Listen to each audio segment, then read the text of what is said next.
Down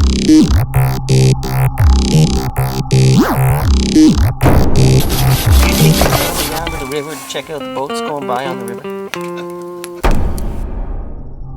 A lot of folks out there are calling it sneaky.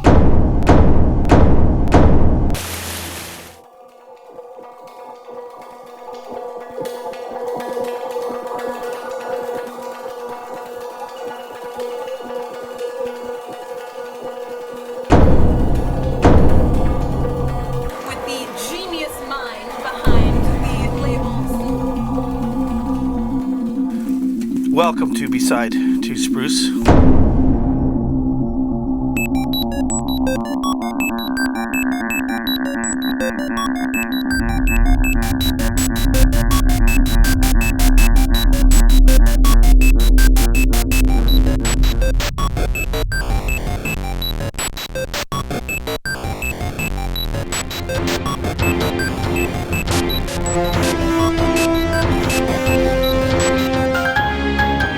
Good evening, everyone. Welcome to the North End News. It's time for a change. It's time for a different way of doing politics in Yukon.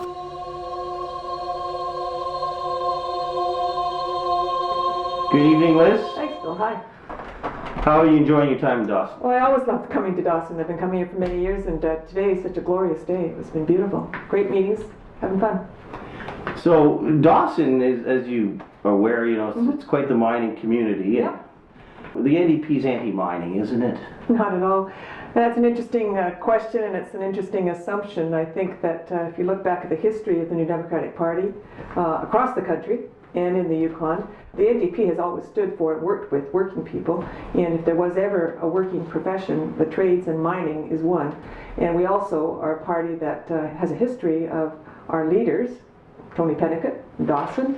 Piers MacDonald was elected as a miner from Elsa, and currently Kate White is a member for Takini Copper King, worked in Wolverine, as both in the pre-development and development phase. So we've got people. Mining is not contrary to the New Democratic Party.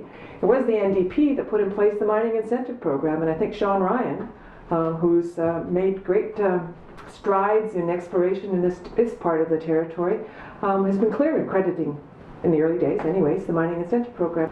And I think where the New Democratic Party and the mining industry are absolutely on the same page is that mining has changed a heck of a lot. And if there are people out there who think that the mining of the 1950s or 60s is that's the norm, I don't think there's anybody that accepts that, and clearly industry doesn't support that either.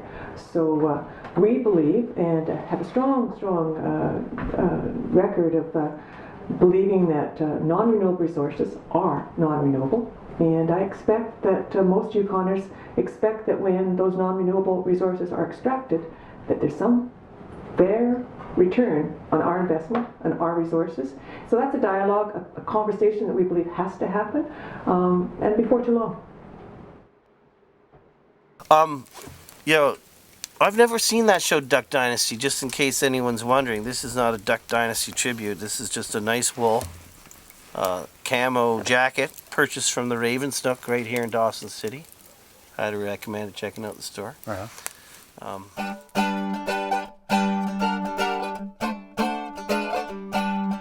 Today's next guest is Sandy Silver. Good evening, Sandy. It's real nice of you to come in and chat with me. Pleasure to be invited. Thank you. About the peel. Yes. Anything you'd like to say today about the peel and the process or the decision? I think ultimately this has been a real insult to the democratic process. When you change face and turn around and reject the plan afterwards, you start introducing 8 guiding principles after consultation. You formulate other plans after consultation. None of these things were discussed during the consultations. Then you are basically an affront to the democratic process. And I think that most Yukoners, whether you agree or disagree with the levels of protection or even have an understanding of it's very, very complicated stuff. A lot of work hours have gone into this from the people who were on the commission to begin with. that is even beside the point whether you agree with the plan per se. I think it's the democratic process that we have the biggest issue with, really. Well, fair enough. I recall that last election. I recall the words of the Premier quite clearly that they didn't want to speak about it because it was, language of respecting the final agreements. And it was quite clear that they did not pass any judgment on where it was. And, a lot of folks out there are calling it sneaky.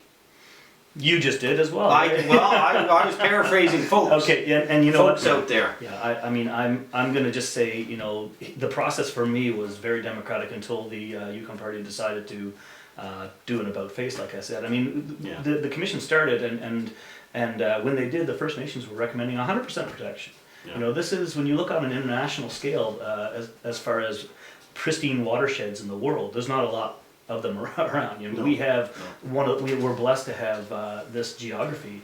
So when the affected First Nations say we want 100% protection, and then they involve themselves in the process, and they listen to all the other shareholders and agree to some form of accommodation, and basically say, we'll scale down. If the appeal commission plan, I mean, if you look at the original appeal commission plan, it's 80-20, but when you really analyze it, it's 50-50. That's 55-45. So it's 50-50. It really is. Yeah. It's about as balanced as you can get, and I think the First Nations governments that are affected did a level best of saying, okay, well, this isn't exactly what we want, but we're willing to compromise as long as it's what's best for all Yukoners. So everything worked out really well. I mean, in Canada, in North America, we're leading in so many areas, including land use plan. This would be an area where we could actually be well ahead of other jurisdictions in Canada, and we could take the lead on land use planning. But instead, we have a government that has decided to work in a silo